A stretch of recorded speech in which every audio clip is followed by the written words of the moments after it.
There's a ton of great nerdy TV out this fall, from the new Star Wars live-action Ahsoka show to the epic journey of the Wheel of Time. The Lorehounds have got you covered with full recaps, deep discussions, and answers to listener questions. Search for the Lorehounds on your favorite podcast app, including YouTube and Spotify, for a fire hose of science fiction and fantasy. Or head to thelorehounds.com to join the conversation via our contact form or our Discord server. Whatever you're watching, we'll be there as your guides to great TV.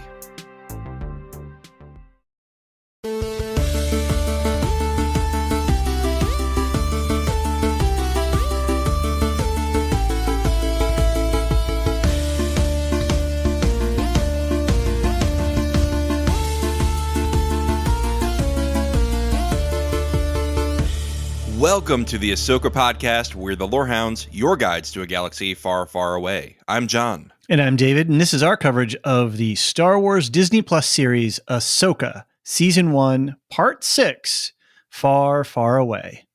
In this podcast, we'll be doing a character-based analysis of the episode and answering listener feedback. We've also got another great voicemail from Elysia about Nightsister lore. Ooh, spooky. I'm already getting chills. If you've got feedback, you can email us to starwars@thelorehounds.com or head over to our website, and there you can either use the contact form or the voicemail feature. You can also chat with us on our Discord server. We've got a special channel set up for Ahsoka and a general Star Wars channel. We've got a fun and welcoming community, and we look forward to chatting with you there. You can find links to the feedback and Discord links in the show notes. Lots of good chatter in the Discord. The moment the episode drops, it gets jumping in there. And we're usually recording when the episode drops, so we get this flood of messages. So you should definitely, right. Yeah, you should definitely check this out. Oh yeah, we're running to the TV right afterwards. Mm-hmm. Hey, if it works for you, consider subscribing to our Patreon for as little as $3 a month. You can get early and ad-free access to all of our podcasts, as well as a ton of other exclusive benefits.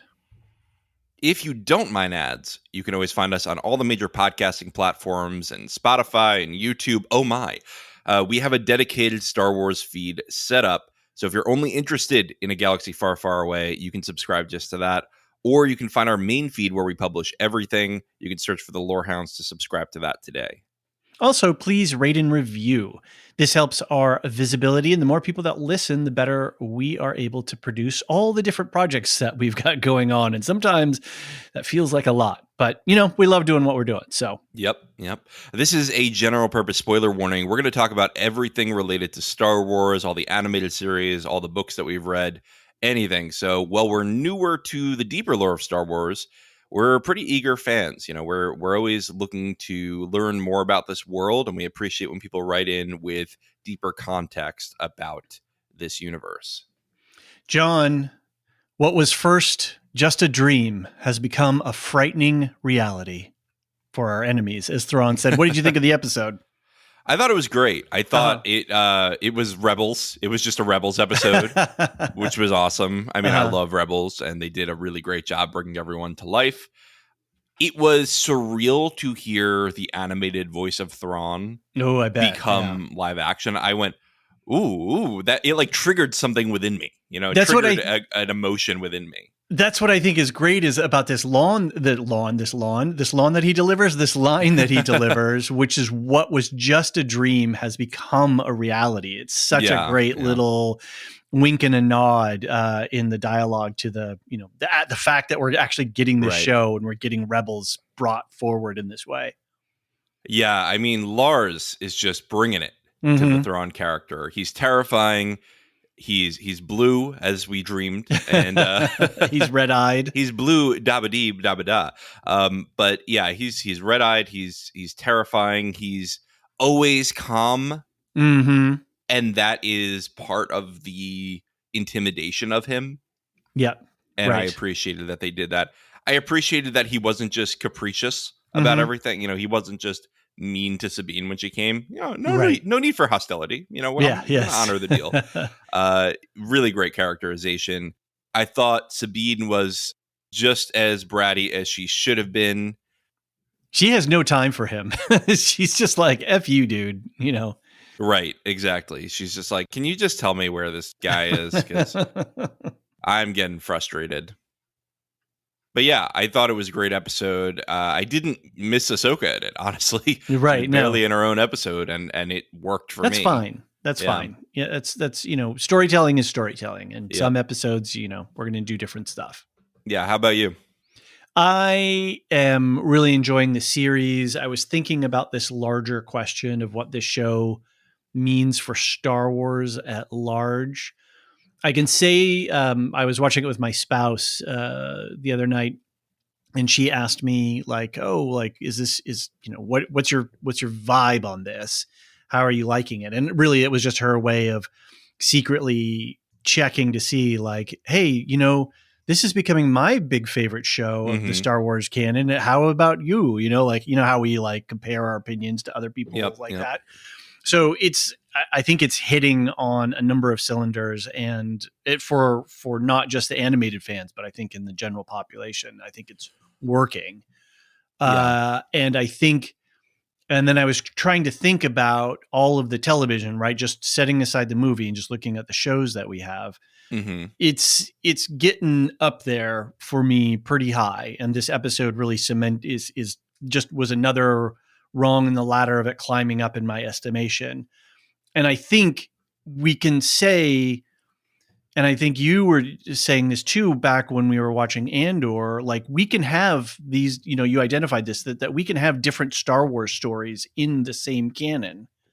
Exactly. And I think where Andor gave us that gritty noir spy, at what cost, what do these choices and these decisions cost us as people to seek greater good?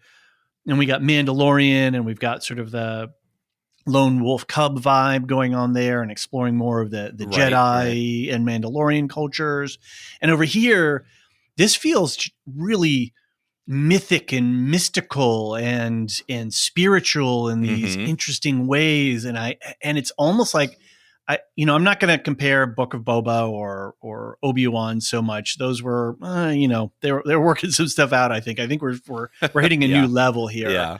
And this is the mystical or mythic aspect of Star Wars to me, and it's working. And I'm really enjoying what they're doing. I like how they're using the music, which is so good. And I think they took that lesson from Andor. We can do different things with music, and it really has an impact on us.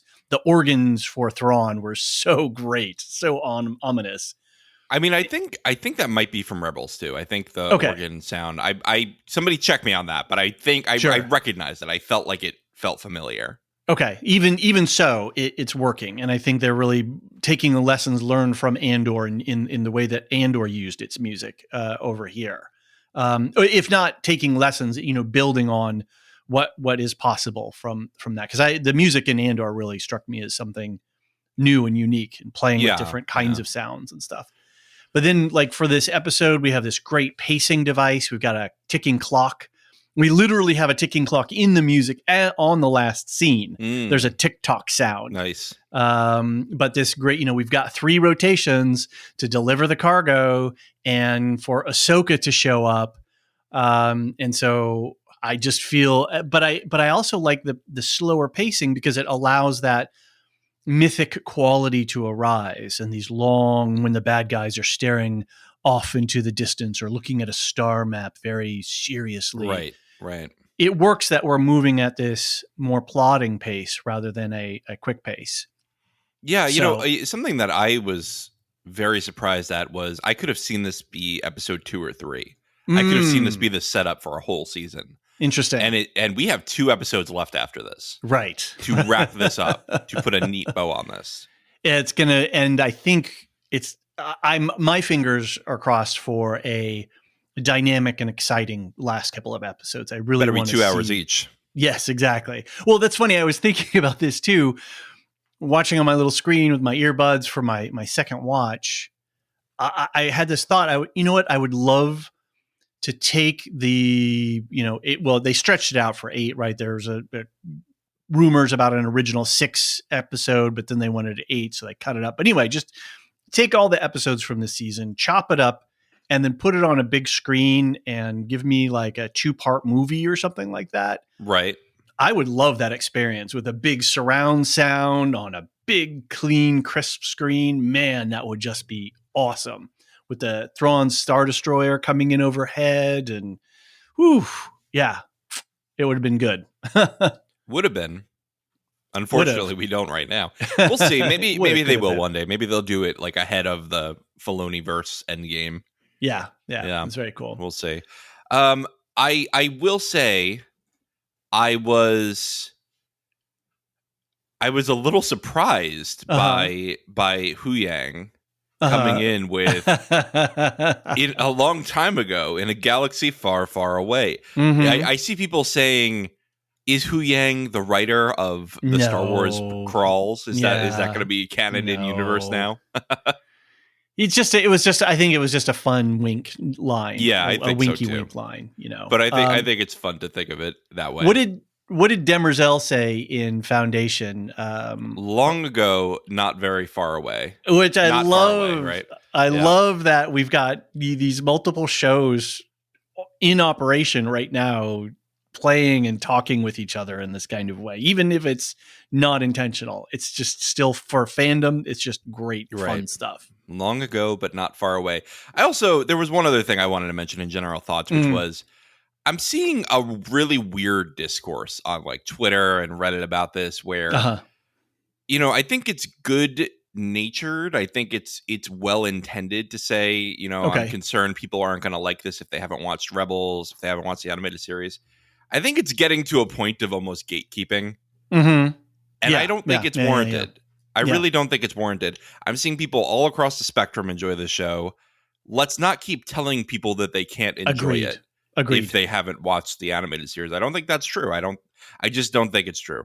I think perhaps you will get different feelings out of it if you watch the animated series. Like I got a deeper chilling feeling by Thrawn and by seeing Ezra than somebody who didn't watch the animated series. But that doesn't mean they won't enjoy it. It just means they're going to have a different experience. Oh, who's this? What do they have to offer? Wow, this seems to be Sabine's friend. I think we can be a big tent here as a Star Wars fandom, as an audience. And let's not be weird about people enjoying it in different contexts than us. I wholeheartedly endorse that opinion. And case in point, my spouse, she said, look, this is great. This is quickly becoming my favorite show. And she's not seen any of the animated.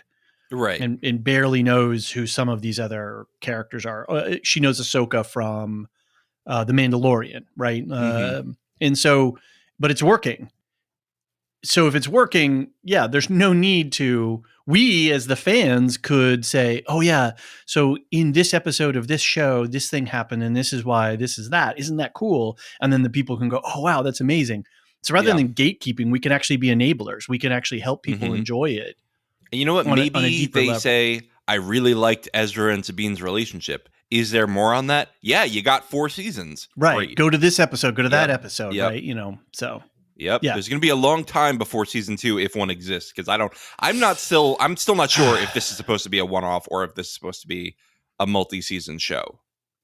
Do we know for sure? We're going to find out. I do not know for sure, and we're going to find out in 2 episodes. Okay. So 2 weeks. My point is, if there is season 2, it's not coming for a long time. So you will have time to watch Rebels if you are interested in these characters. Right. If you're hungry for more. Yep. That's a good thought.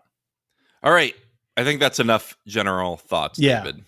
So what we thought we would do for this episode is rather than do the scene by scene, we'll kind of do a character by character. So under a miscellaneous category, we've got Huyang and Ahsoka, right? There's just a short scene with them. Then we've got a bunch of stuff about Nightsisters because they formed an important part of this episode, but they weren't at the core of it. And we've got a great voicemail from Elysia about that. And then we should make some creature notes about the turtle people and the space whales and howlers and things. Mm-hmm. But then the other major topical areas are Thrawn and his forces, Baylan and Shin, and then Sabine and Ezra. And then we can just talk about our thoughts, feelings, and ideas about those different areas as we go through. Right. All right. Sounds good to me. Okay. So Huyang and Ahsoka. Yeah, I don't know. There's not much to say. I mean, we covered the far, far away thing. So I do like this whole counseling that Huyang is giving, because he's not a Force user, right? He's a droid. He'll never feel the Force, but he's worked with Force users for thousands of years. He has an idea of how it works just from observing. Interesting. It'd be interesting for, like, it makes me think of Demerzel watching humanity and having opinion of humanity for 18,000 years. So how old is Huyang, and how old is, and his memory of and what sort of patterns and conclusions is he drawing from this long period of observation? Right. So I think sometimes an outside observer can see things that the people on the inside can't see, right? Absolutely. And so Huyang is coming in with a lot of experience, watching a lot of people struggle with the Force, struggle with what it can do for them, struggle with what it can't do for them. And I really liked how he comforts Ahsoka here, saying it's not going to change her answer. It might just provide her more information when making her decision. Insight, not answers. The Force gives insight, not answers. That was a great line. And also, he's very understanding with her. He goes, maybe that was the only choice for her. She needed to get to Ezra. And Ahsoka, I think we learned in the last episode, she's had a lot of trauma. She was a child soldier. Her mentor, best friend, turned to the dark. Her other best friend tried to sell her out to prison. And she has a lot of trouble understanding why anyone would go to these lengths to get to an individual. And I really liked when Huyang says, because Ahsoka says, well, she's doing it for herself. This was a choice for herself. And he goes, that's your fear. He puts that on her, not on Sabine. He says, that's your fear that she's being selfish. You don't know she's being selfish. Maybe she has a deeper reason. Maybe she thinks that finding Ezra is the key to something better. But you are letting your emotions rule how you view Sabine. And, fear is the path to anger, right? And anger is the path to the dark side. I think that he really calls her out here as saying, you are not giving yourself enough responsibility, and you're putting too much blame on Sabine here. It's a very human thing to do, is to attribute something that we're feeling or thinking onto somebody else, and not actually listen to the other person, actually be present with what their experience is. We're grappling with our own emotional and intellectual responses to things, and then we project that out rather than setting that aside and then listening. And Huyang is not a person.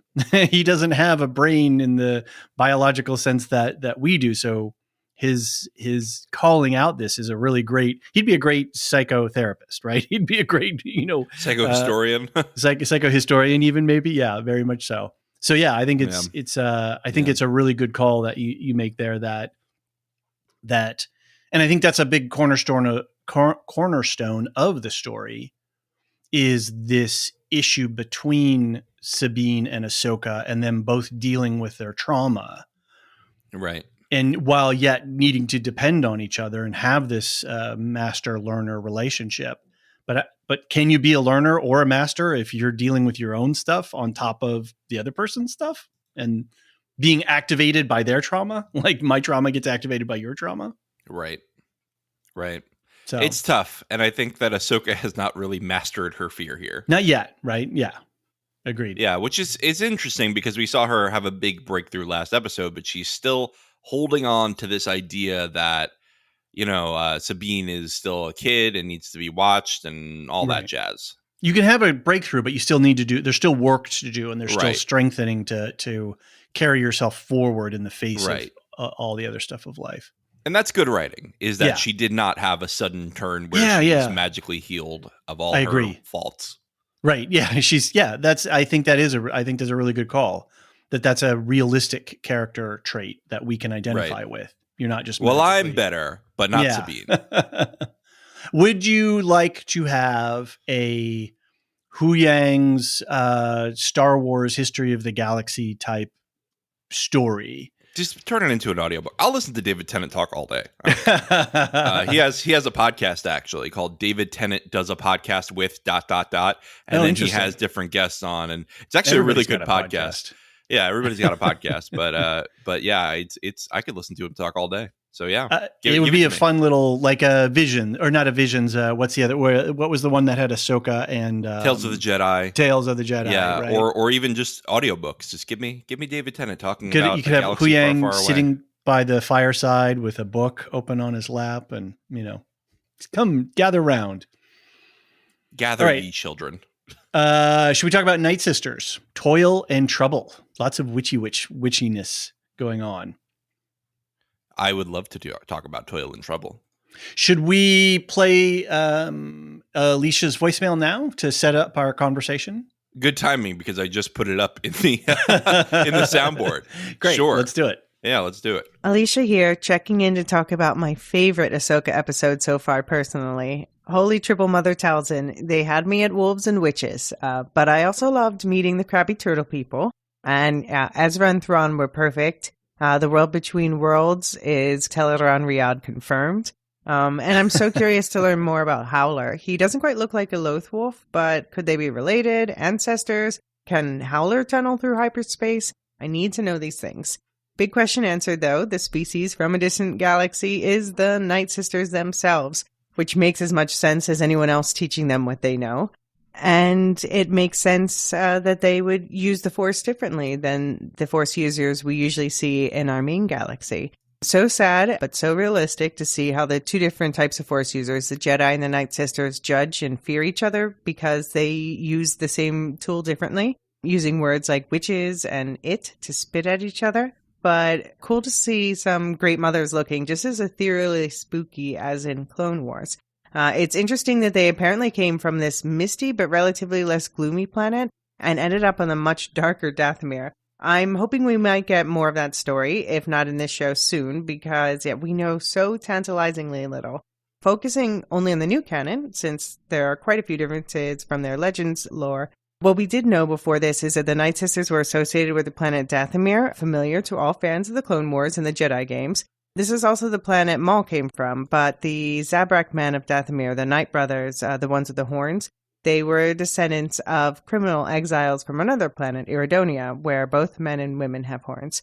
The Night Brothers were kept separate from the sisters and trained to be warriors and servant protectors, and basically kind of kept on hand for breeding purposes. They weren't treated very well. And they like to spend their time proving themselves by undergoing trials, like from fighting beasts to getting face tattoos. But this makes me wonder, were there any males of the species on Peridia, or just not amongst those who left the galaxy? What did the Dathomiri do before the Zabrak? Or have the other Zabrak just been sending their criminals there for generations?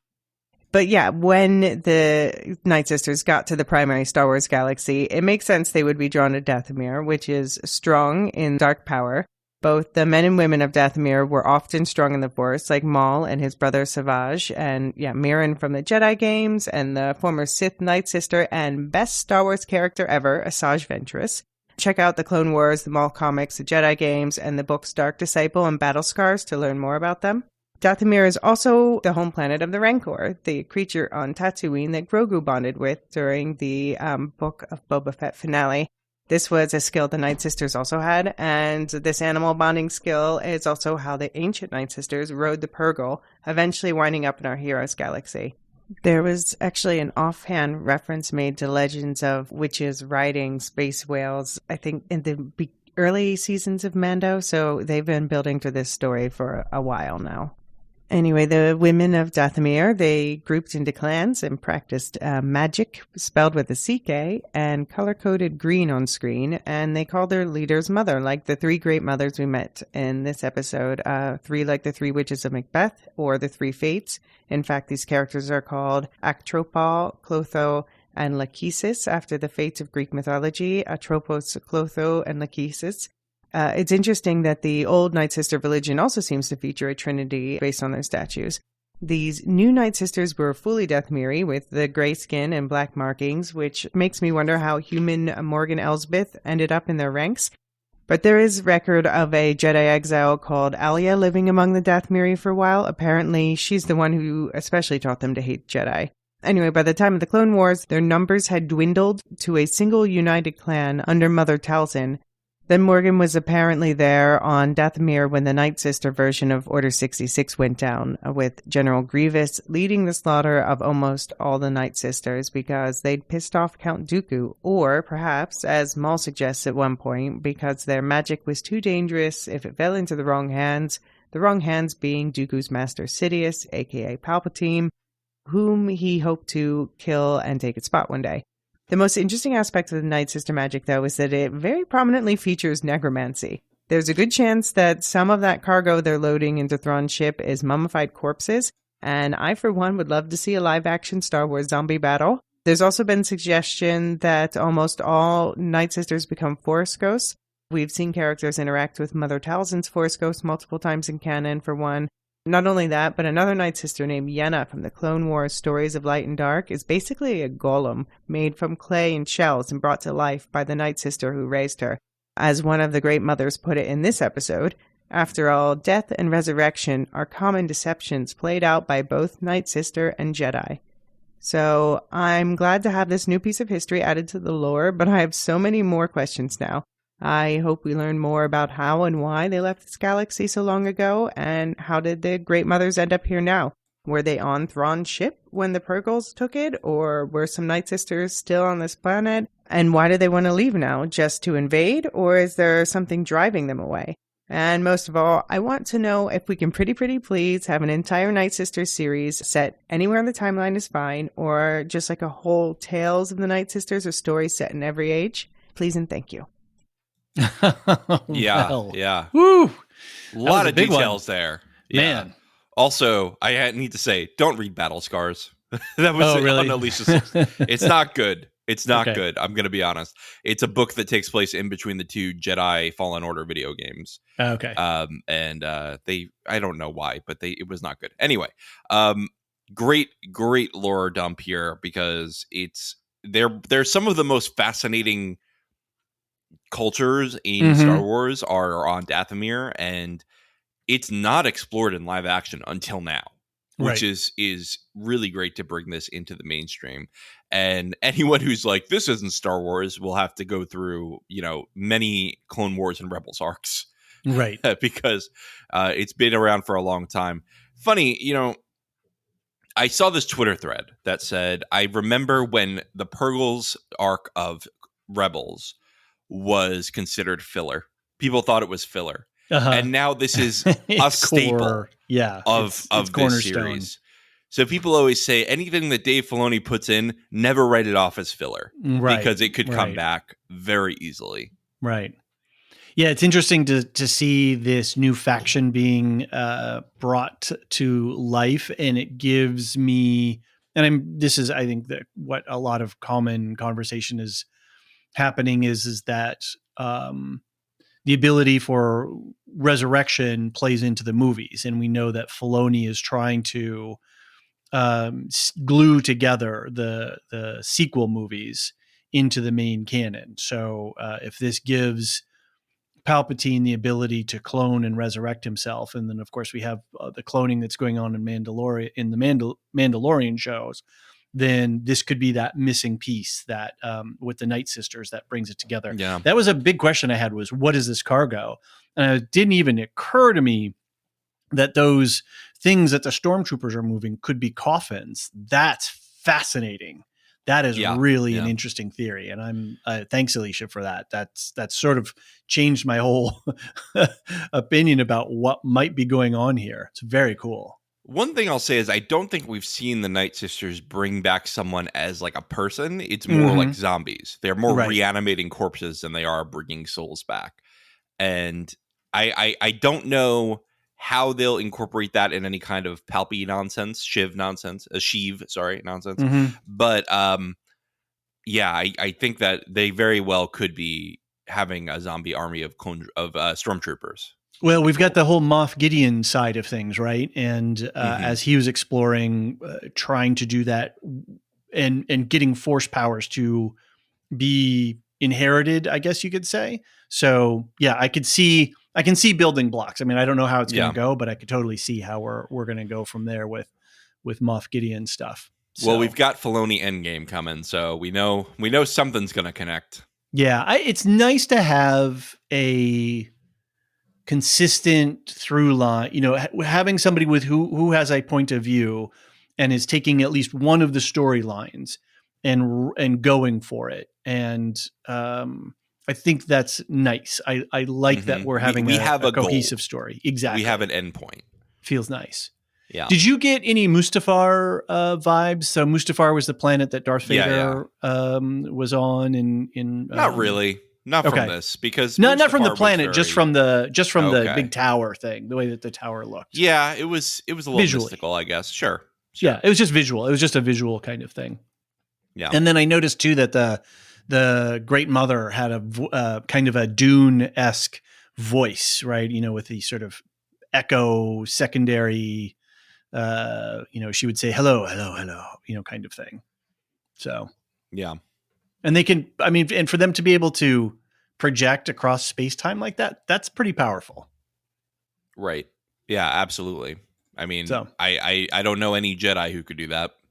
And yes, magic, as she said, Magick. That's how it's being spelled. That's how it's spelled in the subtitles, even of the episode. Okay. So nice. Magic pick versus up on Force. that. Yeah. And I've been seeing it around here and there, people referring to magic. So let's quickly talk about the naughty. That's the way it is spelled in the subtitles when the little crab people. Yeah. So is that the naughty? Because I see they say speaking naughty, but yes, they say that for multiple people. They say that for the crabs.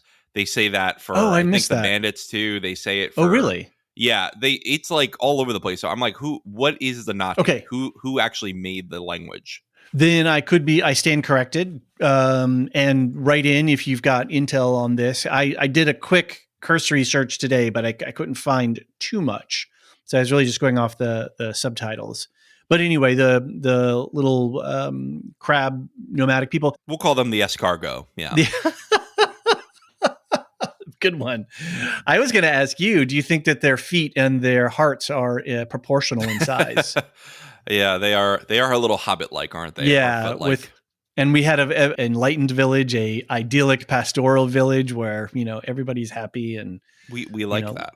I mean, it's not like I don't think it was idyllic. I think they move around because they're constantly hunted by bandits. Well, yeah, of course. And these wolf kind of things. They're called howlers, right? That's what howlers. They're calling them in the subtitles. Yep. And Ezra refers to it, and I think somebody else, right, yes, refers to howlers. So how you riding the howler, lady? And then people are they're drawing comparisons to the Lothal wolves, which is from the animated series, which has there's a whole mythology thing tie in there. So are they wolfish in that same way? We don't know, but they're just, I think Filoni's just playing with that vibe. I think he likes the wolf thing. He sure does. So wolves. Star whales, space whales, purgles from Paradia, a space whale grave. Yeah. Oh my. Yes. Got a lot of proper nouns here. Yeah. So we get what Thrawn called them star whales when he was saying to Morgan to exterminate with extreme prejudice or what have you. And we learn that Peridia, I guess potato, is a space whale grave, which is interesting. Is that what those rings are around the planet? Are all space whale bones? Yeah, maybe. That'd be pretty cool. Yeah. So interesting. So we've got things being called whales here. So, the show is going with that moniker. Yep. I'm still going to call them purgles. All right. Fair enough. Cool. Well, let's talk about Thrawn and his forces. John, what was your general impression of the reintroduction of Thrawn? It makes perfect sense to me that Thrawn was able to reassert power as soon as he was not being held by a whale. Uh-huh. I mean, it didn't seem like Ezra had the upper hand in any way except the fact that the whales were holding Thrawn and keeping him moving. Right, I'm and sure this is as soon as they referenced. got there, the end of Rebels. Right, this is the last scene of well, not the last scene, but the end of the main plot of the Rebels animated series. Right. So if you missed that, we did describe it in our Ahsoka Prep episode 2 coverage, but you could also just go watch the last episode of Rebels. It's really good. And so I think it makes sense that he probably had Ezra captured for a minute. Ezra escaped at some point as Jabba the Hutt, since that's what he always calls himself in Rebels. That was his, yeah. It's funny. I saw a lot of people were making episode 6 with no context slideshows of how people put like random images and they're like, this is the episode with no context. So one of them was just Jabba the Hutt. Funny. Right. But anyway, I'm sure, he escaped at some point and Thrawn was like, who cares? He's just one guy. He can't defeat all my forces. And so it makes sense that he was able to sort of keep everyone in line. He's the grand strategist, right? And Yep. Here he is. He's still in control. I'm very curious of how the ship got on the giant pillar. Right. I think it's just hovering there. I think it's just floating. Oh, I thought it was connected. No. I think they just hovered down over it, and so that the top just sort of matches, so they can walk the cargo across. Okay. Yeah. Interesting. Yeah, just like the way the Star Destroyers were hovering over. Oh my gosh, Rogue One. What's the old Jedi planet where they were mining the crystals? Yeah, Jedi, I think, right? Was Jedi. Yeah, Jedi. Yeah, that's right. So they were just hovering there. So I think they're just hovering over the thing. So right. I on this note about what you said about Thrawn being the grand strategist, I think, we get Thrawn, we get the organ, we get the everybody's paying these really powerful characters, from Morgan to the Nightsisters, to all his forces. Everybody is in subservience to him, right? So that communicates to people, if they don't know who Thrawn is from the animated series, this guy is powerful, and there's a reason. Right. And then I think the thing that really cinches it later, right? We get little clues here and there, but then when he says to Morgan, I want to know everything about Ahsoka, who she is, who she studied under, where she was born, da da da da da. That's the thing that was the really nice job of telling me who Thrawn is in a correctly embedded character moment. This is what he would do. I want to know everything about this subject, this person. I want to analyze I want to do a full galaxy brain 360 on them. And then I'll be able to understand strengths and weaknesses and, opportunities and threats. He can do SWOT assessments on them. I thought it was a really nicely done piece of world building for people who don't know about Thrawn. Yeah. And the fact that he's like, I'll honor your agreement. And he's, going in all the loopholes. He's the Aes Sedai, and I'll follow my oath, but but I'm gonna then follow you and send somebody to kill you. Exactly. Yeah. Although you did have Balin saying no harm will come to you, and he didn't send a time limit on that. That's true. So I don't know. Balin's not really following his oath either. Well, and I love this assessment that Thrawn makes about the Jedi and the Nightsisters, that they're at their heart, they're deceivers, that they're not to be trusted, or you can trust them in this sense that they are not trustworthy. Right. You just have to use them for whatever ends you knowing that they're going to change the goalposts. Right. Yeah. They're going to change the goalposts on you. They're going to pretend to do this. They're going to fake you out that way. If I understand that that's in your character, then I can anticipate and construct my, whatever my plots are in that regard. And that's really interesting when we think about when going back to the animated series, when we see why Ahsoka left the Jedi Order, is because the Jedi were like, you're bad. We think you blew up this thing. And then when they realized that they were wrong, they were like, oops, sorry, we're going to move the goalposts back over here. And hey, you can come back and be a Jedi and we'll all be happy again. Right. And I think he's really putting his finger on that and saying Jedi aren't, all that they're cracked up to be.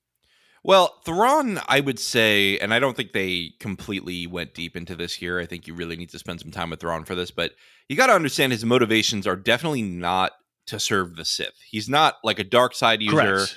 He's not interested in furthering the goals of the Sith. He's not interested in worshiping some kind of dark side energy.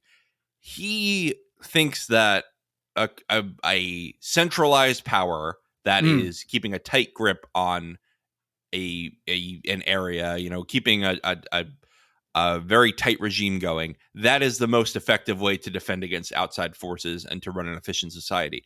He wants order, not necessarily whatever Palpatine wanted or whatever Balin wants or whatever the Nightsisters want. Right. He's completely willing to use Darksiders, Sith, Dark Jedi, whatever you want to call these people.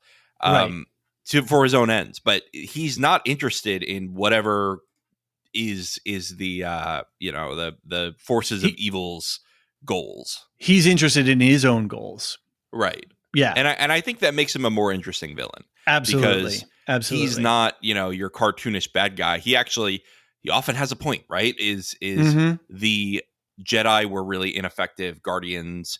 The Republic was really ineffective at governing. Of course, I'm going to want an efficient, single decision maker if I'm going to have something that can actually maintain control. So that's his head, I think.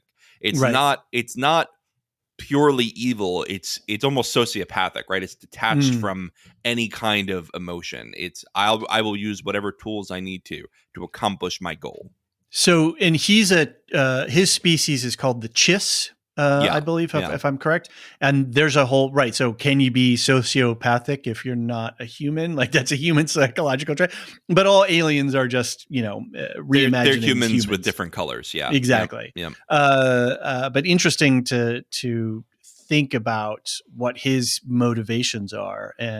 Like you say, he's so methodical and so unflappable. It really makes for a much more interesting villain, as opposed to a hyperbolic, over the top, crazy villain who's just, random chaos. Right. Like Emperor Palpatine. Right.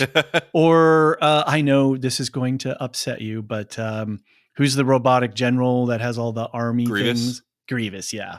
Who shouts all the time. So he's got motivations. It's just not made that clear in the live action. So you like Thrawn? He's working for you physically. I think he's great. Okay. I don't want him. I see your notes here. I don't want him to be this, tough guy. I want him Mark to Strong. be. I don't really know who Mark Strong is. I did look him up to see a picture, and I don't recognize him at all. Okay. But what traits are you looking for that are not here? There's and it's always been this way for me in animation up till now. And I think, you know what it is? I know what it is. I think I saw a cover of a book somewhere at some point where Thrawn was drawn with a much more chiseled sort of granite, angular face, as opposed to a more rounder, softer face. Okay. And I always thought that seemed more imposing to me. I wanted Thrawn to be, physically dominant in opposing, but now that I'm, getting this different Thrawn, it's like, oh, well, maybe he's different. But I just like Mark Strong. I just think he would be great. He's got a great voice and he's got a great unflappable style about him. So he would work that way for me. So the red eyes. My whole vibe with Thrawn is he doesn't need to be physically imposing. Exactly. And I think that's what I'm coming around to. He can use people who are physically imposing to do whatever he needs them to do. He doesn't need to do anything himself. Agreed. He doesn't need to lift a finger. He can keep his hands, clasped behind his back the whole day, and the world will run around him doing his bidding. Which is terrifying, right? That he has his aura is to that extent that people just fall into, yes sir, no sir, how high should I jump, sir? Which is a much different vibe than any other villain in Star Wars. 100%. 100%. All these people are jumping around with lightsabers, and he's like, "Kill that man." That's Thrawn. And the red eyes just really give the great menacing character. They made it look so that they almost are glowing. I was ready for like heat waves to be coming out of his eyes. It looked so good. Yeah. I do like Good that they stuff. kind of made him old and paunchy too. He's been, he's aged. Well, I mean, I think that's just because they wanted the same voice actor as Rebels. but it makes sense. Like it works for me, and it goes Been along. a few years, yeah. And he was also already of general status, admiral status, whatever, in the Clone Wars. He worked for Palpatine during the Clone Wars in canon, so he should be older. It does not make sense if he's not older, unless you want to say the Chiss have longer lifespans. Right. What did you make of the whole look of his ship and the troopers and just that whole physical vibe to them? I thought it worked a lot better than Moff Gideon's stuff, honestly. Okay. Moff Gideon, I thought his troops looked cool, but I never thought they looked cooler than the actual Empire, than the OT Empire. This looks like something new. This looks like something grander. And it was scary. I thought it was legitimately scary. I mean, the Enoch face especially was like, and which is Wes Chatham, by the way, right? Yep. From The Expanse, and he's doing a great job. Although he hasn't really had many lines yet. No, the whole this comparison is being made by a lot of people. I think kintsugi, which is the Japanese art of mending objects using gold. Okay, yep. So it just had that vibe. The ship had that vibe to it, and the stormtroopers with that red strapping that they were putting on, and the different colored bits and pieces of their helmets. They looked absolutely terrifying. Their voices were different. They were more gravelly and sort of rough, and so they did a really great job of making me feel like, yeah, these guys have been lost in another galaxy for a long time. They're making do. They don't have the supplies they're necessarily used to. Right. And it's getting rough. It's getting rough out here. Right. And the struggle's real for them. And they probably had some run. Who have they had battles with out there where they might have had to tactically retreat or duck and dive a little bit? And so I think it's a really cool thing, even to the degree that on the underside of his ship, which is called the Chimera, I was just chatting with some folks on the Discord, and Possin20 clued me in that there's the pattern on the underside of his ship as we see him flying in is a picture of a Chimera. And this goes into deep lore with Thrawn. There's a whole bunch of, you could go down a big rabbit hole with and that's always been the name of his ship, and even in Legends it was the Chimera. Yeah. So what's this about Enoch? Enoch, so I did a little bit of digging on this because Elysia specifically asked me to. We are the Lorehounds after all. Yeah. So Enoch is, first of all, there's a book that was written in biblical times called the Book of Enoch, and it has largely been rejected by both Jews and Christians. Mm-hmm. It is largely not considered canon, though no one's that cranky about it, but it's very mystical about it. Okay. It's very, very mystical, and it has angels and demons and like wars and messianic writings, and nobody really knows what to do with it. It's basically just like a fantasy book about biblical topics. Okay. And it's crazy. It's wild. And there is within the biblical canon of, both for Jews and Christians, in Genesis, I pulled this quote because this is what makes Enoch such a mystical figure in general. This is Genesis chapter 5, verses 18 through 24. Got it. Although actually, I think I'm starting with 21 here. When Enoch had lived 65 years, he became the father of Methuselah. Mm-hmm. After he became the father of Methuselah, Enoch walked faithfully with God 300 years and had other sons and daughters. Altogether, Enoch lived a total of 365 years. And here's the kicker here. Enoch walked faithfully with God, then he was no more because God took him away. Huh. And so Enoch is the first human in the Bible that did not die, was taken by God. And this happens, I believe, with Elijah too. Basically, he just kind of nopes out. But this is a very mystical thing that is a very rare reference in the Bible. Usually, humans are born and then they die. This is fascinating because Filoni is not someone to slip that detail, that name in if it doesn't have deeper meaning and clues to what might happen or, other things going on down the road. I'm not saying that it's going to be a big thing, but I think he's careful about choosing these things. Yeah, and so I think if it's small, if it's big, whatever, I love it. Yeah. As a lorehound, I love it. That is fascinating and sure, yeah, very cool. I had no idea.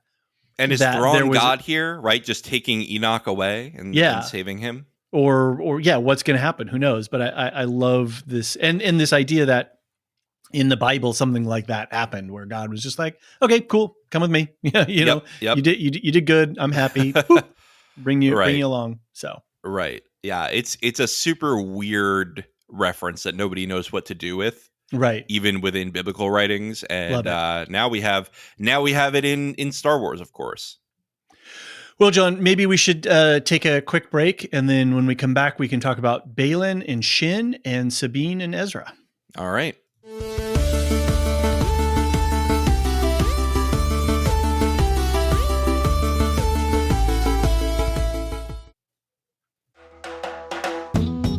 Matthew McConaughey, when you're not playing the drums naked or filming car commercials, what do you do for fun? I'll listen to Properly Howard, of course. Properly Howard? What's that? It sort of teleports you to a time of movie magic.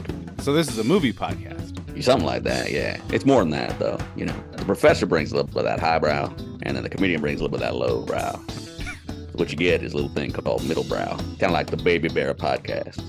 It's just right, just right, just right. Fantastic. So if you're looking for a decent film review podcast, come check out Anthony and Steve at Properly Howard, wherever you get your quality podcasts. Couldn't have said it better myself. Mr. McConaughey was voiced by stand-up comic Steve Osborne, but in all likelihood does represent the views of actor Matthew McConaughey.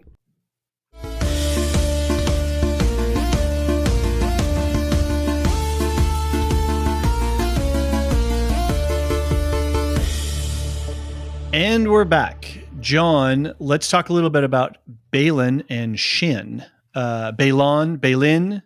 Baelenor. Baleen.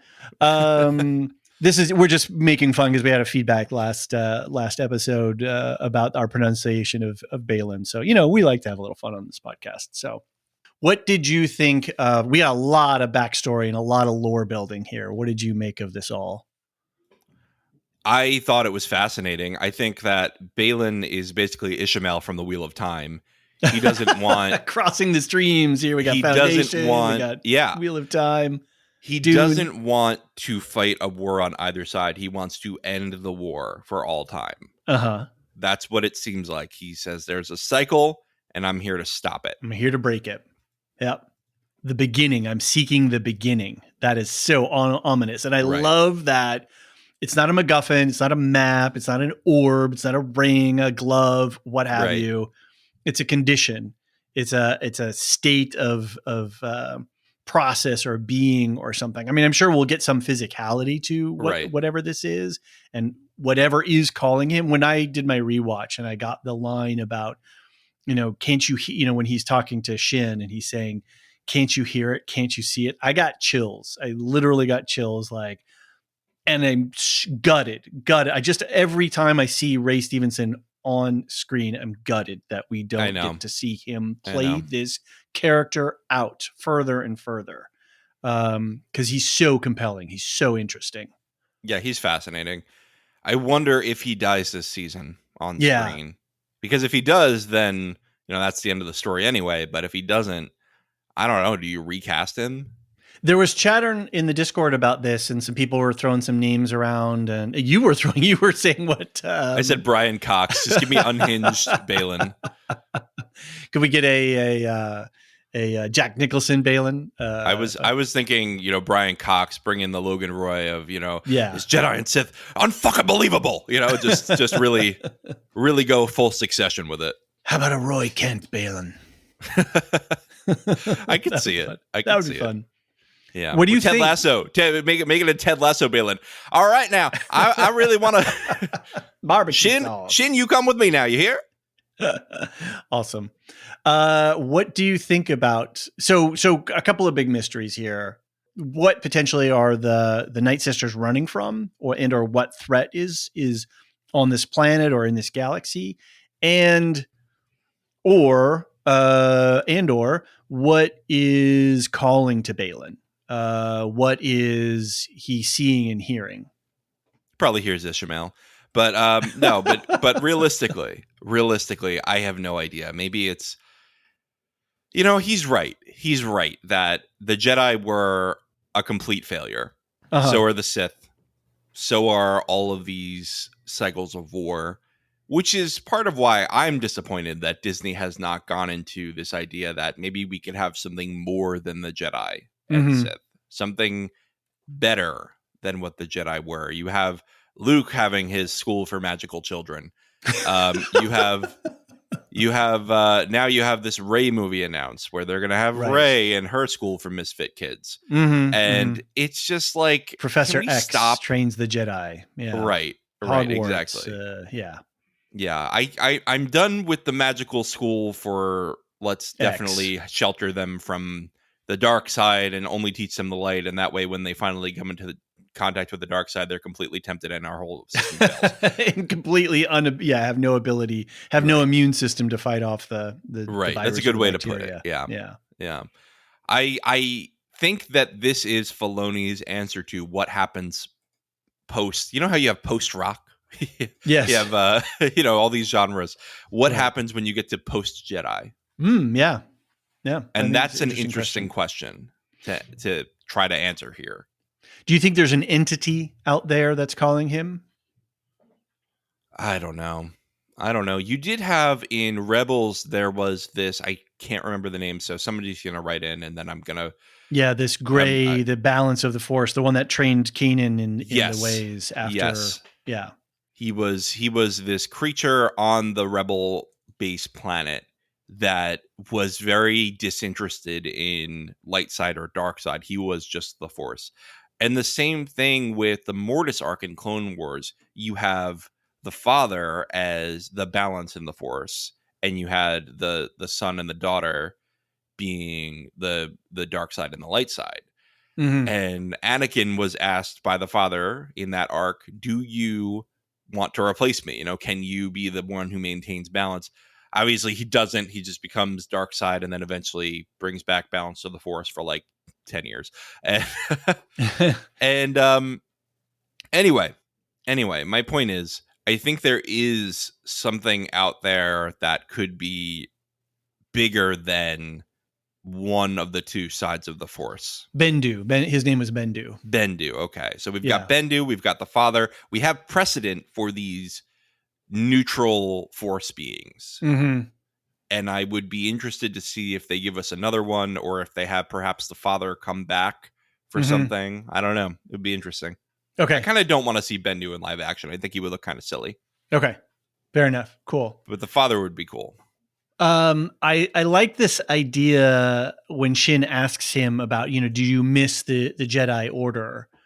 And he says, I miss the idea of it, but the truth and the weakness of the Jedi, I don't miss. And that's what I'm actually trying to stop or put an end to. The idea, though. And so I think it makes him for a more... Bendu? Huh? All right, I'm done now. I'm done. Makes Balin a more three-dimensional character. And again, giving us good bad guys that have motive, that have dimension, that they're not just two-dimensional flat. Right. I'm evil because I'm evil, but I do really miss the Order, and I miss the camaraderie, and I miss my friends. But you know what?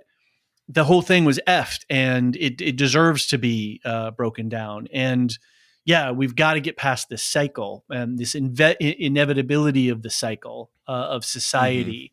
And again, to comp Foundation and Dune, these are also some of the same themes that those two properties are dealing with, and Wheel of Time, obviously. That, we as a species, we're just going to keep repeating these cycles until we learn some lesson, just like an individual. I'm going to keep encountering the same difficulties in my life or circumstances or things that I got to figure out. And then when I learn that and I go, oh, I got the lesson, now I can move on to the next thing.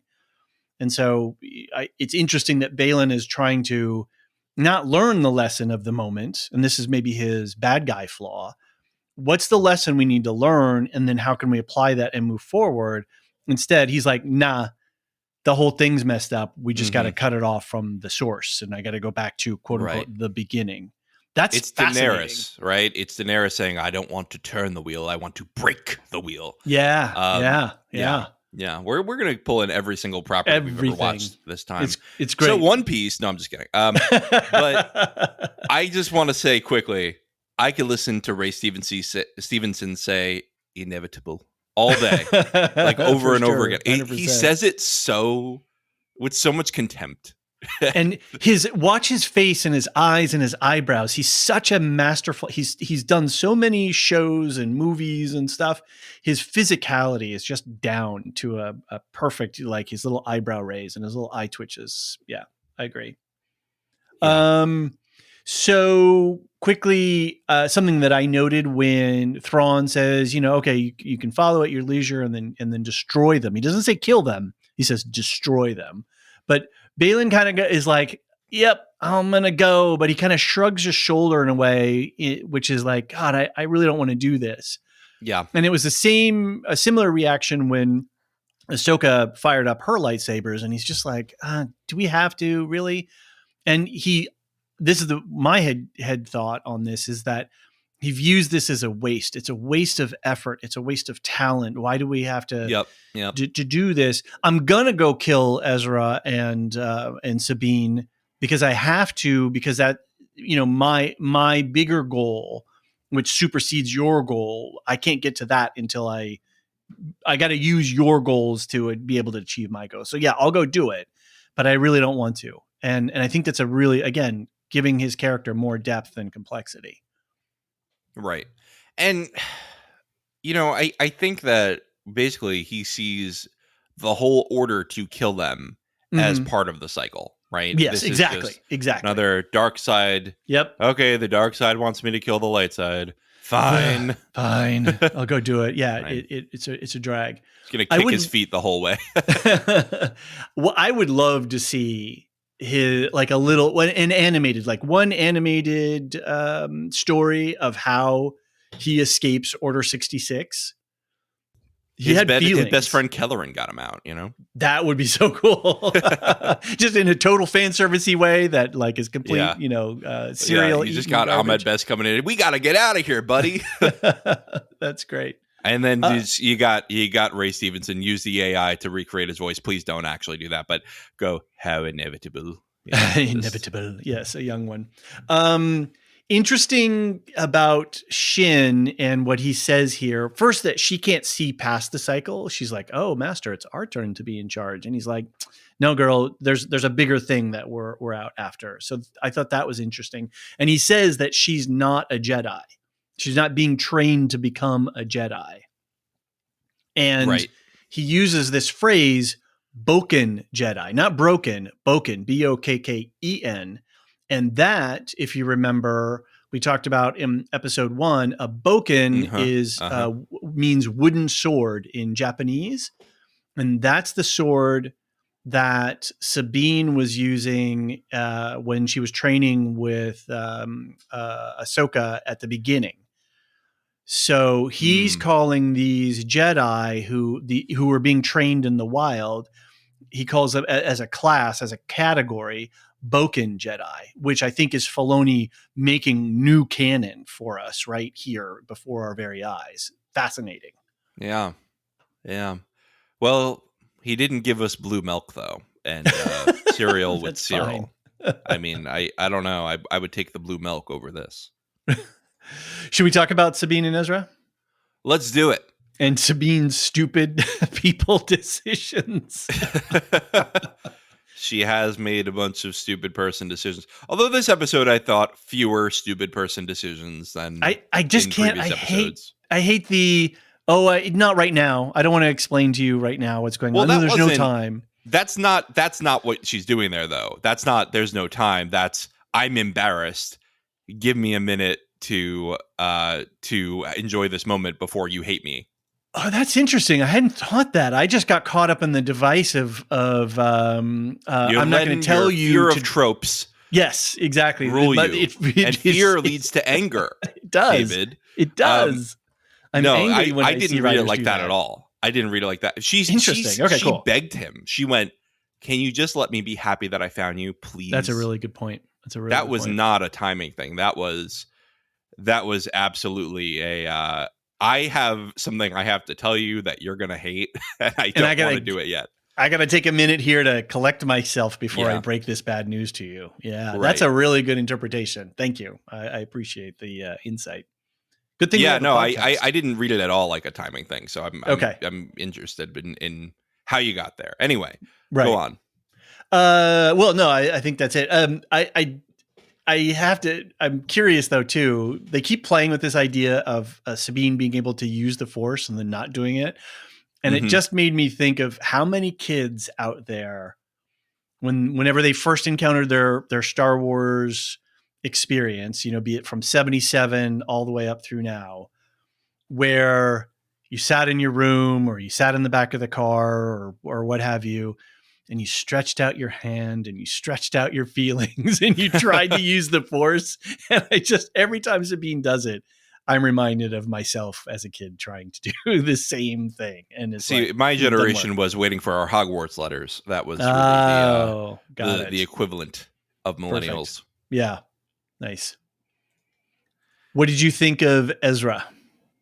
Oh, I thought it was a great portrayal. I like how he had a beard to show the passage of time. Right. He grew up. Yeah, he did grow up. I did like that. And people were complaining that he doesn't have bluish, purplish hair. I didn't care. I didn't even notice until somebody pointed it out. Because I mean, Rebels was very stylized, and it's perfectly fine to just say, "Nah, he had black hair the whole time." Mm-hmm. Fine. Yeah. I thought he was a great portrayal. The voice was very accurate, I thought, and his demeanor. I knew I could count on you. He's kind of goofy. He's not. He's very earnest. He's not this cool guy. He kind of is just this like goofball who happened to be a decent schemer. I think it's an interesting thing for a challenge for an actor because we have, how many minutes of Ezra, and we see Ezra age on in the animated series. Yeah, he grows up a lot. Yeah. Yeah. But and then often, I mean, if a person who has kids or we've been around other families and we've seen little kids come into big kids and maybe you don't see the kid for a while and then they're like a senior in high school and you're like, holy mother, how did that happen? Right. And you can still see the little vestiges of that little kid, but they're a new person. They're a different person in so many ways. And I thought that this portrayal of Ezra landed for me in that regard. I could see little echoes of animated Ezra, but he's a man now. He's a different person now. And he's got thoughts and ideas and all kinds of stuff that are different from when he was a young kid. And I thought they really, I don't know, it worked well for me. Yeah, I thought so too. And I like that he was amongst the Harfoots and they all accepted him as one of them and he can speak their language. It was cute. It was good. And again, speaking of, well, he's an orphan and a child soldier. And so we've got a lot of, and along with Sabine, right? So we've got a lot of trauma. We got a basket of trauma here. Right. And Sabine, I guess, has been implied to be orphaned during the gap between Rebels and now. Right. Right. So what do we've got? Iman Effendi, is that his name? I don't know how to pronounce that at all. Yes, I believe. I apologize if I got that incorrect, but that's the actor. So that's very, very cool. I don't know him from. Great job. Yeah, I don't know him from prior work. Me either, but yeah, I think they did a good job de-aging him a little bit for the transmission, which of course is much easier to de-age someone when you have a hologram Pretend in Star digital. Wars, right? And that's fine. Do that. That's fine. Yeah. But I'm glad that they let him be older here. They didn't try to make him look completely like a teenager. Yeah. I love the scene with Sabine and Thrawn where Thrawn is saying to her, "You're gambling with the fate of your galaxy just to find your buddy." Okay, that works for me. Yeah, he's like, you help me with my cause, I'll help you with yours. Sure. Yeah. I mean, of course, he's got a backup plan, which is we're gonna, use you to find Ezra, which of course is what he was gonna do. I mean, I don't know why she would think that he would do anything else but follow her. Right. And I think, people have been like, well, why didn't he kill Ezra? Why, how is he, all this time he doesn't know where he is, et cetera, et cetera. I think Thrawn's been busy doing other stuff, and Ezra hasn't been a threat. Mm-hmm. And so they've just been busy elsewhere. So I'm fine with the fact that Sabine, it's a show. She found him in one episode. I'm fine. None of that bothers me. We're just holding space and we're moving forward with the story. And we wanted Ezra and Thrawn to be together in one episode. There's some efficiency to that. There's emotionality to that. There's nothing that breaks verisimilitude for me, at least no, me either. In the way this rolls out. I don't remember who said this on our Discord, but somebody said when somebody said, I don't know how they found him in one episode, somebody said, well, did you want another episode of filler? And I think that's fair, right? Do you want her to wander the desert for an episode? I don't think that would have been satisfying. I think that's right. I think it's fine. We are watching TV. We are watching TV, guys. Right. We don't have to we're not playing the Oregon Trail game. Let's enjoy ourselves a little bit. Talk about trauma. Yeah, right. The scene too of her riding the Howler away from the Nightsister Tower was a real nice mirror to her riding her speeder bike away from the tower in Lothal. Right. Yep. I think that's right. And then the fight with these nomads who are their armor is very samurai inspired, but also who were Snoke's guard. Yeah, these royal guards. I don't remember their name, but yeah, I think that's similar. Yeah. Yeah. So there's just the vibe going on there, but yeah, the very much looking like Imperial samurai from feudal Japan, that armor.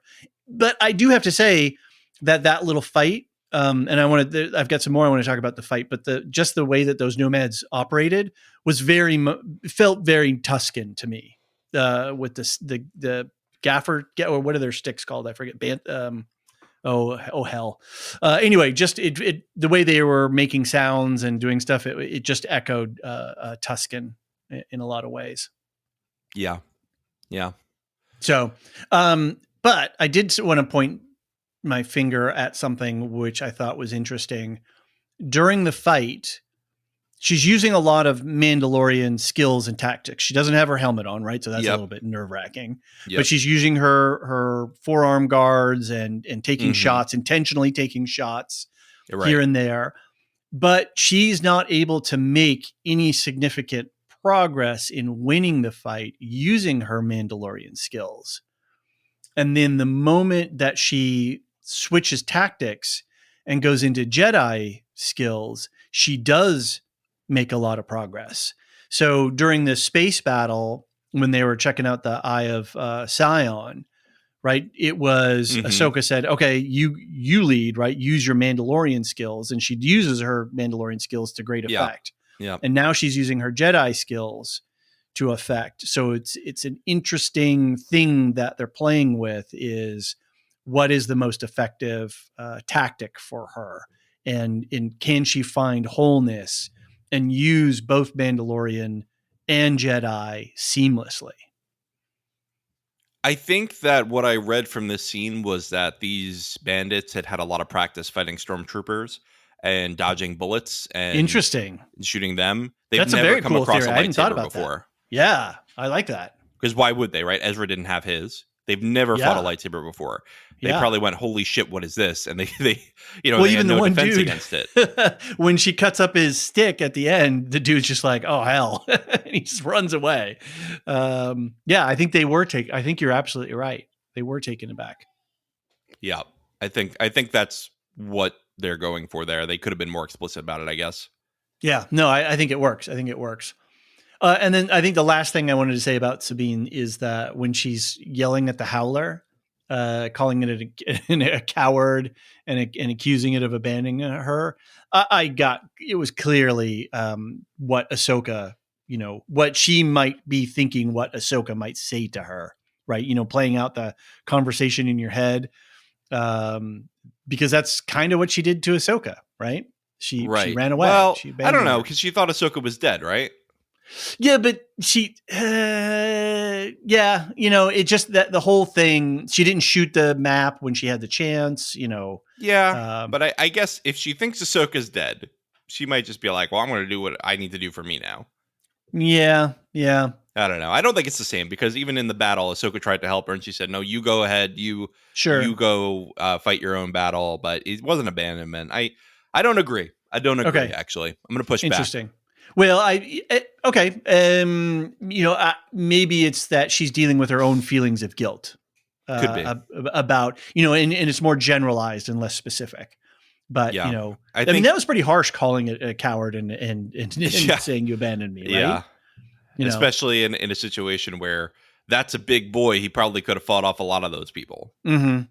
Yeah. But they probably also know how to fight a howler, those right. nomads, I mean, right? And they ride. Them, it seems like, yeah. Yeah, they ride them as well. So, all right, cool. Any final thoughts you want to wrap up with? I really like the episode. I'm really looking forward to seeing where it goes next. I think that Thrawn being back is awesome. I don't think Thrawn makes it back to the main galaxy. Ooh. I think that is the goal here. Ooh. And I think the goal is to explain why wasn't he involved with the First Order. Uh-huh. And that would be a pretty easy explanation, is leaving him behind. And in The Mandalorian, we had set up for it because Moff Gideon was in council with other Imperial remnants, and they were talking about the return of Thrawn. So obviously they were probably in communication with Morgan, who says, yeah, I've got some communication and we're going to try and bring him back. So they're preparing for him, but yeah, we don't see him in other things, right? Yeah. So that's a really good theory. Right. They have to somehow explain why he's not involved with the First Order. I like it. I like it a lot. All right. Should we do some feedback? I would love to. All right. You want to take us through? Sure. Marilyn Arpakila writes in to Hey, Marilyn. Star Wars at thelorehounds.com, which is, of course, where you can write in, or you can go to the contact form on thelorehounds.com. She says, hello, Lorehounds. Thanks so much for parsing out all the Between the World scenes. It really helped clear my confusion. In response to your invoking my name over your concern about how to describe Anakin at this point, you later hit upon exactly what I would have said. He's just like Ged, having named his shadow and owned it. Anakin is now whole, so that nothing can rule him, even as he still contains all that he was, good and bad. Ahsoka needs to do a similar work to confront and accept the trauma of her training as a child soldier, knowing that she need not follow that path all her life, and to face her own darkness without fearing that she will become another Vader. As you said, she appears to have gone a long way down that road. I don't think I've seen her smile so much after she was clothed in white. I was also interested that this was the second time that somebody had confronted Vader and ended the battle by dropping their lightsaber. Her statement, I choose to live, is something that Luke could have said at the same moment of his life. Could not have said. Sorry, there's a could not have said at this moment of his life, with the Emperor standing close by, but the effect and the outcome were the same for both of them. What do you think about this? That's pretty good. Yeah, that's super interesting. I did not connect the two, but that seems to be the the winning move against Vader, is just to not fight him at all, because no one's going to defeat him in hand to hand. I love, there was a bunch of comments too after last episode online in various places, just complimenting I'm sorry, I'm blanking the name, Christian who plays Anakin. Help me, Obi. Hayden Christensen. Thank you, Hayden Christensen. Strike that, reverse it. Thank you. Just how good Hayden Christensen is with a sword. That, his little backspin move and all that kind of stuff, his physicality. He's just Anakin Vader was just a swords master. Absolutely. Yes. Period. You're not going to defeat him. No.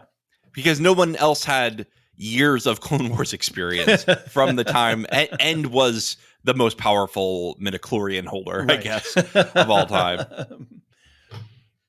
Yeah. You just no one's going to defeat Vader. And I'm glad that they keep that as a recurring theme, right? Yeah. Is he is unbeatable.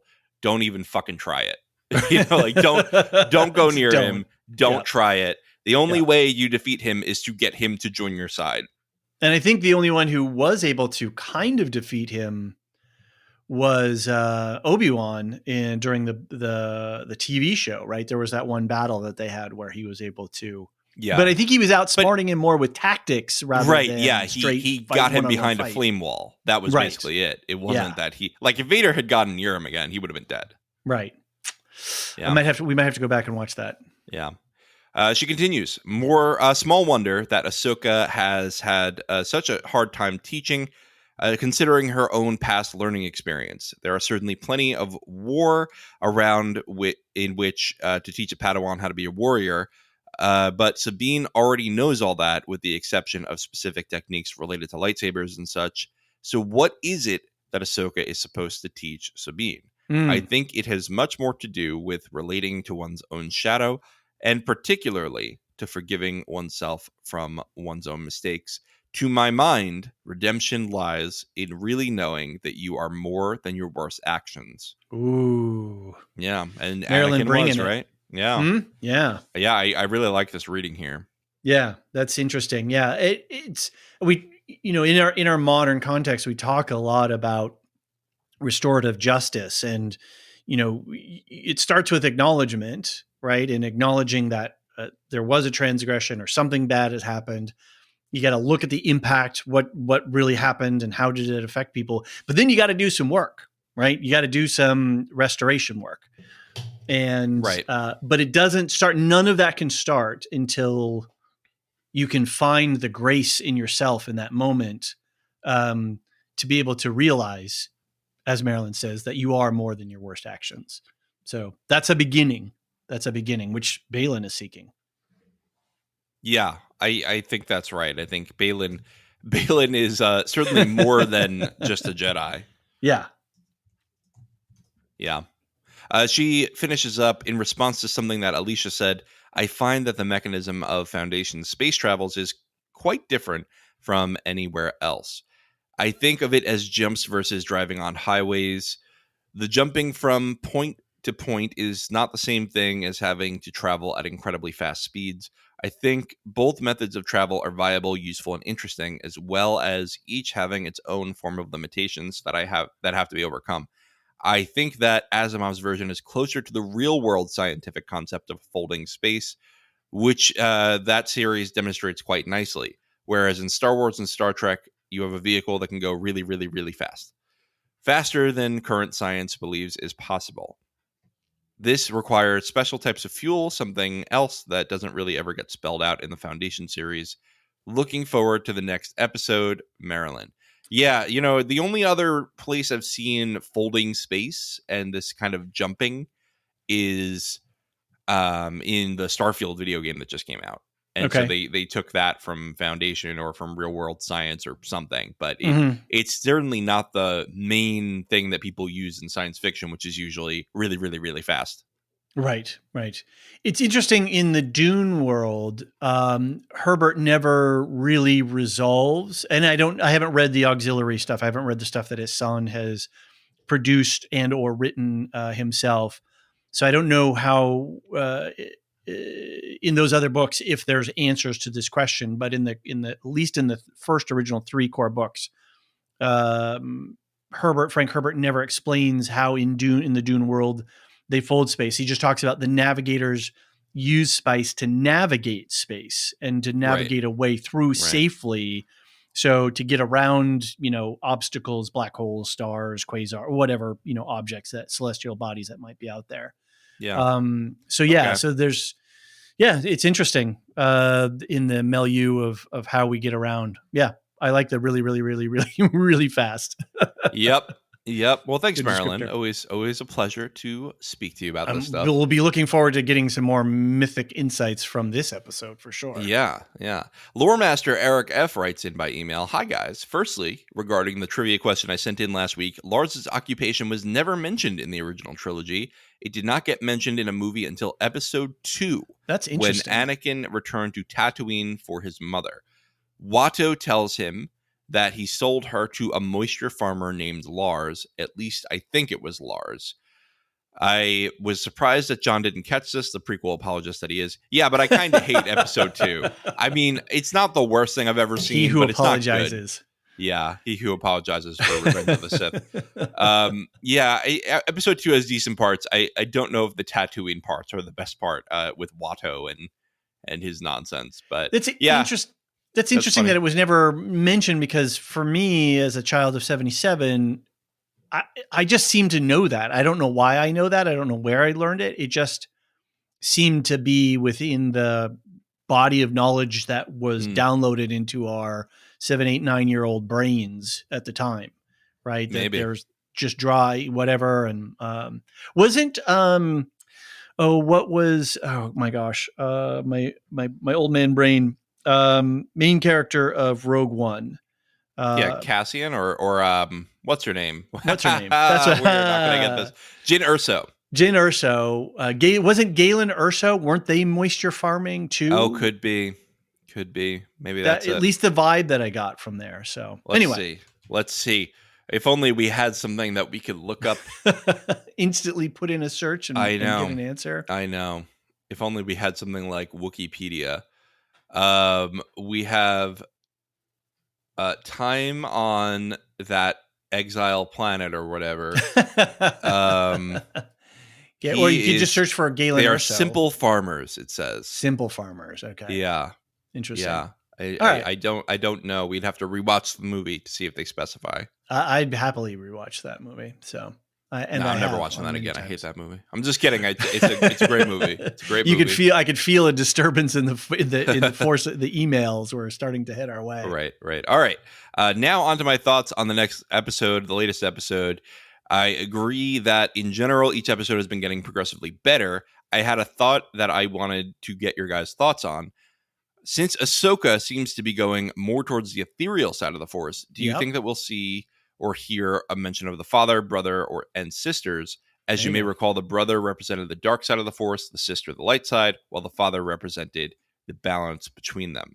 Also, the sister spirit does now reside within Ahsoka, so I see it as a distinct possibility that they will at least be referenced, even if vaguely.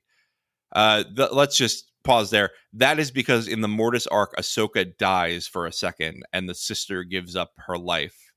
The daughter gives up her life to restore her life. Interesting. To restore Ahsoka. So I guess, her life force is within Ahsoka. Okay. Cool. And I think, correct me if I'm wrong, didn't we see a mural of the Trinity? Yeah. Not just in Rebels, but in the opening episode in that temple. There were Dathomiri sort of Nightsister inspired figures, and I think they mirror the big statues that we see on Paradia here, which I loved when they came out of the clouds and there was just that face in the coming out, through the cockpit window. I think it was those that we were seeing. I did too think that those were at first going to be father, brother, sister from the mural from the animated series, but it quickly showed to be different. Yeah. All right. Fair enough. I would be down to hear more about them. I think that would be a cool thing to explore. I'm a Mortis arc apologist more than I am a prequel apologist, honestly. I think it's great. I think it adds to the canon of the Star Wars Force mythology. Right. And I hope that they go deeper into it. So anyway, thanks, Eric, for writing in. Always a great time to talk to you. Cassia W. writes in via email. Hi, guys. I've been catching up on your Ahsoka coverage and would like to offer another real-world example of some post-rebellion political dynamics the show is exploring. Some have criticized the New Republic government for keeping so many ex-Imperials in former positions, but this seems very realistic to me and reminds me of the post-apartheid period in South Africa in the 1990s. The new incoming government had to keep a lot of apartheid-era government officials in place, as they had the skills and the know-how to keep the government functioning. This created an uncomfortable tension in which the apartheid-era officials were unhappy to be serving under people they had been told were the enemy for decades, and the new government didn't fully trust them not to sabotage their efforts. It also rings true that good rebellion leaders don't automatically make good governing leaders, as they can require very different skill sets. And many of the old school leaders in the apartheid resistance didn't last long or opted not to partake in the new government. This is on a side note. I ahead. was just going to say, this is a really good point. I mean, how many times have we seen in countries that are going through a civil war, or rebellion, or a coup, where, say, a military leader takes control of the country, and they're a great military leader, but they're a terrible civilian, administrator. And I think we see this in a lot of ways. There was a big conversation following the invasion of Iraq, where the Ba'athist regime party officials and civil and bureaucratic functionaries were all driven out. And that actually crippled the ability for the country to, regardless of what you want to say about the American attempts at managing the civilian infrastructure, it just led to a more and more chaotic situation because those functionaries, those bureaucratic functionaries, were taken out. You had to be a member of the party to have those jobs. So, but then we were like, well, the party is our enemy, so they're out, and all of those people got to go. Well, now we don't have anybody who knows how to repair the water or source the parts, to get the sewer line running again, or to. Right, it's institutional knowledge. Exactly. You really need to figure out how you can get that, but not have sabotage, as you're saying here. It's really tough. I don't envy the people who are in that position to make those determinations. Right. Yeah. And then how do you then not have something creep back in or seep in? And I think it's a really great storytelling work that they're doing here, that they did in The Mandalorian. And now, with all of this sort of world building, that we can see clearly how the New Order arose, so that when we get to the sequel movies, we're not scratching our heads. Well, how did these guys show up? What happened in the New Republic? Oh, well, it's clear. There's plenty of human history. Yeah. Yep. Good pick, points here, Cassia. Thank you. Yeah. Cassia closed with a note that for some reason Apple Podcasts keeps unsubscribing her to our feed. So if you're listening to this, make sure that you're subscribed if you want future episodes. That's all I'll it's say strange. Here. Yeah, I wrote back Cassia as well to let her know, but that we see downloads, we don't see subscriptions, but always. And you can always go to the website to check to see if there's fresh episodes, because everything auto populates to our website. Yep. So, well, thanks so much for writing in. And Cassie, lastly, I hope to hear from you soon again. Yes, and I hope that you stay subscribed. Lastly, Kim M. I need to interject really quickly. Kim, this is a message for you. I got your foundation email. So just so people know, she wrote in to get a season wrap feedback that we just recorded the other night with Maester Anthony and Marilyn. It was a really great conversation. We talk about Hittites and Sumerians and the Roman cult and all kinds of fun stuff. Anyway, Kim tried to get some feedback in. It went to the wrong email address. It bounced. She didn't realize it. So Kim, I'm just acknowledging I did get your email, but we didn't get it in time for the recording. So I'm sorry, thank you for sending in your thoughts. I think Kim sent it to foundation@thelorehounds.com, which is not an email address. It's empire@thelorehounds.com. But maybe for season 3, we'll make a foundation email anyway, just in case. Yeah, I think so. Yeah, just in case people put it in automatically. Make an alias for that so that it comes through. But anyway, and to Kim and to everyone, again, yeah, and then Kim's been using the contact form on the website a lot. But remember, you can always go into the show notes on your podcast reader, and the links are all there. So the appropriate email is there, the links to the Discord are there, the links to the website are there. So that's always a good fallback for you. Anyway, thanks, Kim, for writing in. John, please continue. Kim writes, "Hi, David and John." Hi, Kim. "The latest episode is my favorite so far. I felt some strong Dune vibes. Yes. Especially with the music and sound, the pacing, and overall feel." I'm loving, as a fan right now, for a science fiction and fantasy fan, we are living in a world, an abundance of riches, or just there's so much going on, and I love that Tolkien, Herbert, Asimov, Filoni, right? All of these stuff are all talking to each other. So it's super geek time. And since Brian P. Lore Master asked me to do the impression of the the Joey from Friends Dune. Oh. I guess I'll do it here. How you doing? How you doing? All right. Is that good enough? Was that Joey? Okay. How you doing? There, that's better. He's got a little bit How more you of a doing? youthful. How you doing? How you doing? All right. Acting I did my John. best I can do, Brian P. Hey, are you going to have a what was Barry's acting teacher? Cousineau. Is this the the John Lorehound School of Acting? No, thank you. All right. Kim continues. Thrawn's ship docking on that tower was really cool. I love the damage to the ship and the trooper's armor. Also, how they repaired certain things with gold, like that Japanese technique. Oh, there you go, David. Kintsugi. There it is. Sabine riding the Lothwolf. I guess, yeah. So it does look kind of like a Lothwolf, the Howler. Reminded me of the Bishop Claw Becky from Foundation. Yeah. Nice pull. Love Becky. To Becky and her arsehole, as they say, as they say in Foundation. We need more frightening and lovable creatures. He was like a cross between a horse, wolf, and dark crystal Muppet. Oh, I like it. What were those dark crystal things? They were striders, I think. I don't know. I never watched it. I know what you're talking about. I've seen like the images, but I've not been a dark crystaller. Yeah. What were they? You keep reading, and I'll look it up real quick.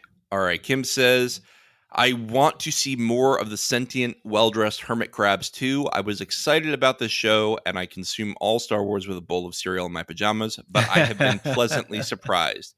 They can't all be Andor, but Ahsoka is quickly becoming one of my favorites. Thank you all for your hard work and coverage of these shows.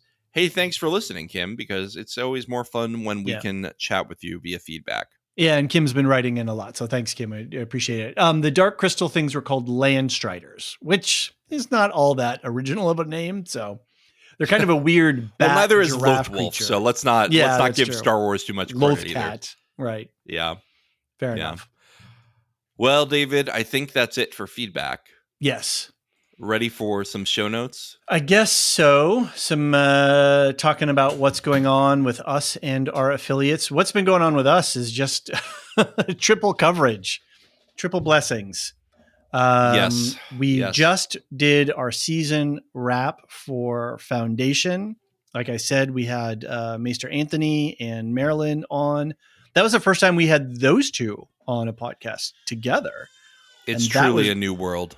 Really awesome conversation. So when you have two academics who have deep knowledge of human history and mythology, it got really interesting. Hittites and Sumerians and the Roman emperor cults and stuff. So that was a lot of fun. So that should be out sometime around when this comes out. I don't know what you've got planned for that, but it's coming. Yeah, soon. It will have come. And also with you. And we're carrying on with Wheel of Time. We just got access to episode 6, so that coverage will have also been released sometime around the same time as this. Yep, it's interesting to see floating around. Our download numbers are these huge spikes on the weekends right now, and then it trickles out for the week. I know. Yeah, because we got everything coming out the same days. Yeah, it's crazy. So, but we're doing Wheel of Time, and boy, I can't say anything about Wheel of 6, but it was. That was a hell of an episode. It was a ride in a good way. I think its season's going very well, but yes. Once we get through these next couple of shows, we'll have a better picture. October is going to be another little bit of a crazy month. But we're going to have a second breakfast out soon, really quick for our Patreon subscribers. That's our exclusive podcast for folks where John and I just sort of talk about life and talk about our podcast, and we answer our listener feedback. This month for our second breakfast, we always have a movie and a breakfast topic that we talk about. So it's going to be about toast, and there's already a vigorous conversation about how toast should be prepared on our Discord channel for our patrons.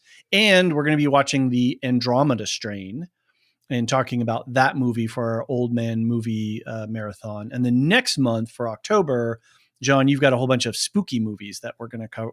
Which I will pick 3, and then subscribers get to pick the movie that we watch and then talk about on the podcast. Yeah. We also, we have plenty of great stuff coming in October. We just announced on the Foundation podcast, we're going to be talking to Bear McCreary. Yes. So we have plenty of good stuff coming. And we're really excited for Loki. doing more in October. Yep, Loki. Yeah, we've got Loki. Season 2 is going to come up. And then we're trying to work out some coverage of the movie The Creator, which looks pretty interesting. We'll do a one-shot on that, hopefully. And then we've got, we should talk about Elysia right now. And I don't want to spill too much because she hasn't fully announced it yet, but there's going to be coverage of the Netflix series, The Fall of the House of Usher. So Yep. Look for that is going to get covered, and we will have more updates. Specifically, Alicia's got some solid stuff going for that. At the same time, she's recalibrating her Bullshift Dust feed. It was going to be very Dune focused, but then how you doing? How you? All right. That's better. That was better. I'm going to work on it. Okay. I want to hear your wife after like a week of you working on it. She's gonna come on to the podcast. Sorry, John, I had to murder my husband because. Anyway, so she's going to recalibrate her Dune coverage, but she's still got the book club going on for the books, the Woolshift Dust books on Silo. So hang tight as she gets around for that. And then we've got Properly Howard movie review. That's Anthony and his buddy Steve, who is a stand-up comic. And they do movie reviews. And this season of coverage for their shows, they're doing remakes. So they've had stuff like White Men Can't Jump and RoboCop. They just did The Departed, the 2006, which is a remake of a movie called Infernal Affairs, which is out of the Hong Kong mid-90s film. I don't know what do you call it, moment in time kind of thing. Okay. But The Departed, which is a great tour de force of Mark Wahlberg and what's his name? I can see it. Martin Sheen and what's his name? Alec Baldwin, and a whole bunch of people. And that's a really good conversation that Anthony and Steve have, and they really go into some depth, and it's interesting. It was less of a funny episode, but it was a really interesting episode. So they've got the 1991 remake Cape Fear coming up, and then they're going to do The Thing, the 1982 version, and then they're going to wrap up the season with The Sorcerer, the 1977 remake. So it's good a great stuff. Time over there. I've been listening. It's a lot of fun. So definitely go check that out. And we'll be over here answering the question, how you doing? Well, how are our patrons doing, John?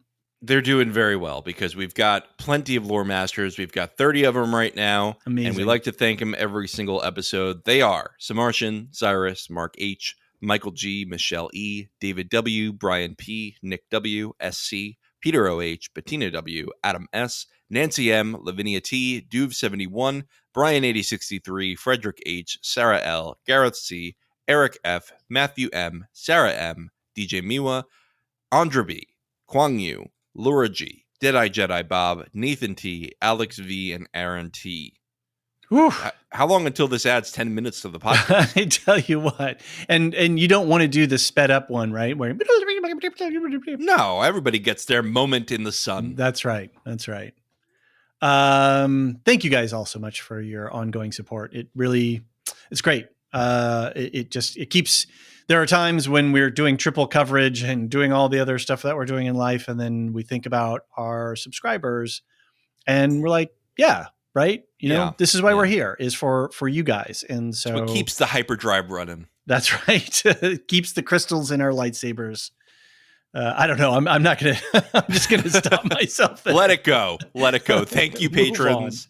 We will have plenty for you in October. I think we're going to have a great last couple of months of the year, and looking forward to chatting more with you, David. May the force be with you. And also with you. The Lorehounds podcast is produced and published by The Lorehounds. You can send questions and feedback and voicemails at thelorehounds.com/contact. Get early and ad-free access to all Lorehounds podcasts at patreon.com/thelorehounds. And connect with us on Twitter at The Lorehounds. Any opinions stated are ours personally and do not reflect the opinion of or belong to any employers or other entities. Thanks for listening.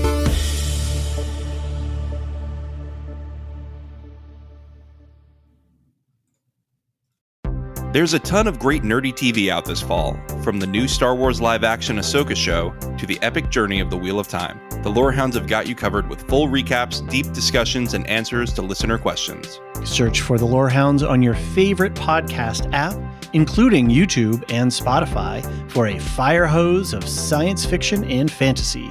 Or head to thelorehounds.com to join the conversation via our contact form or our Discord server. Whatever you're watching, we'll be there as your guides to great TV.